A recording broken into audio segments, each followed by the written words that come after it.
안녕하세요. 네오젠 과학전문학원에서 고1 팀장을 맡고 있는 김원주 강사입니다. 2026년 6월 모의고사 고1 분석을 해보도록 하겠습니다.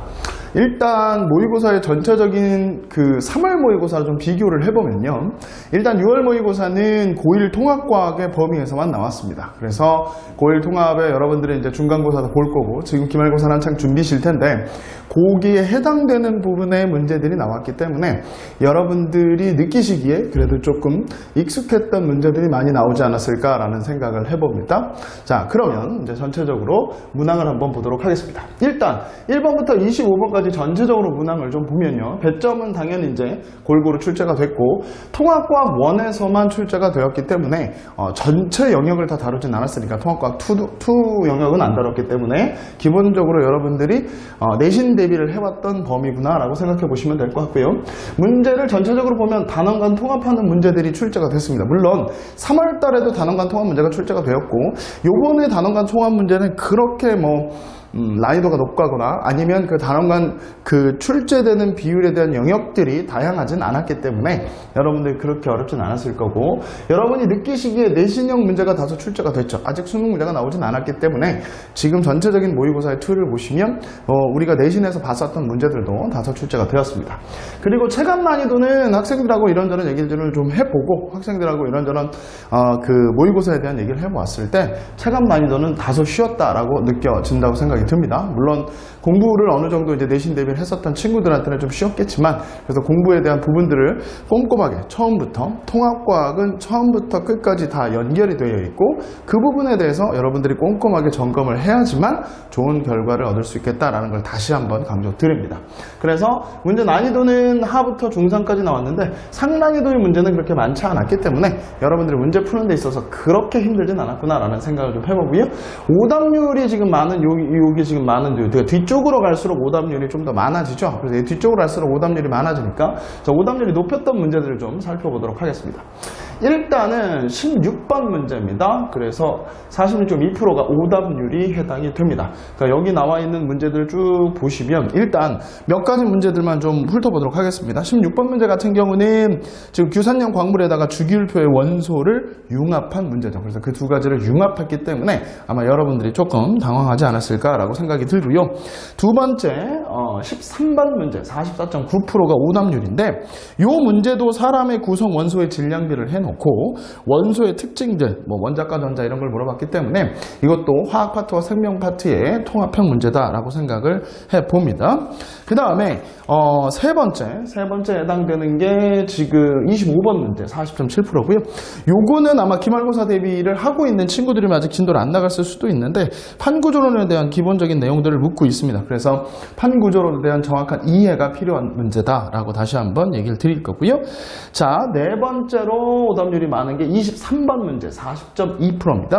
23번 문제는 요거는 수능 유형의 문제죠. 그래서 기억, 니은, A, B 이런 거를 여러분들이 이제 생명의 지금 보면 유전자 정보니까 DNA, 핵산, 단백질, 핵산에 관한 문제입니다. 이런 문제들이 기본적으로 여러분들이 많이 까다롭게 생각하는 부분들이기 때문에 그런 부분들도 여러분들이 염려해 가면서 다시 한번 정리했으면 좋겠고요. 그 다음에 다섯 번째까지만 좀 해볼까요? 18번 문제입니다. 36.6%고요.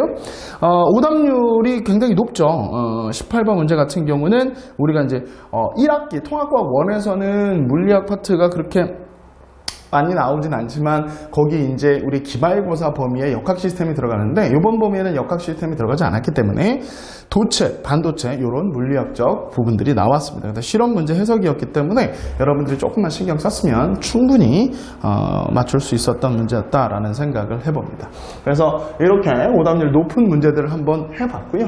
전체적으로 보면 여러분들이 틀릴 법한 문제들은 암기가 조금 이제 덜 된 부분들도 있고 그 다음에 융합형 문제에서 아마 그런 혼선들이 좀 있었겠구나라는 생각을 해봅니다.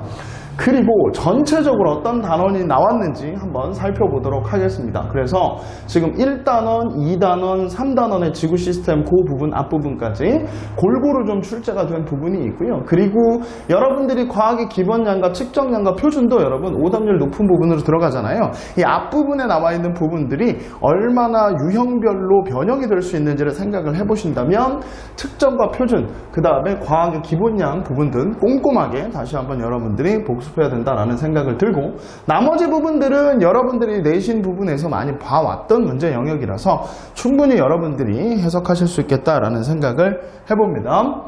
그래서 마지막으로 선생님이 이제 다시 한번 당부드리면서 총평을 좀 드리자면, 일단 물리 파트 영역은 정기적 성질 부분에서 실험 문제가 나왔기 때문에 역학적 시스템이 빠졌기 때문에 그 부분은 나오진 않았습니다. 그래서 물리 파트는 그렇게 어렵지 않았을 거고요.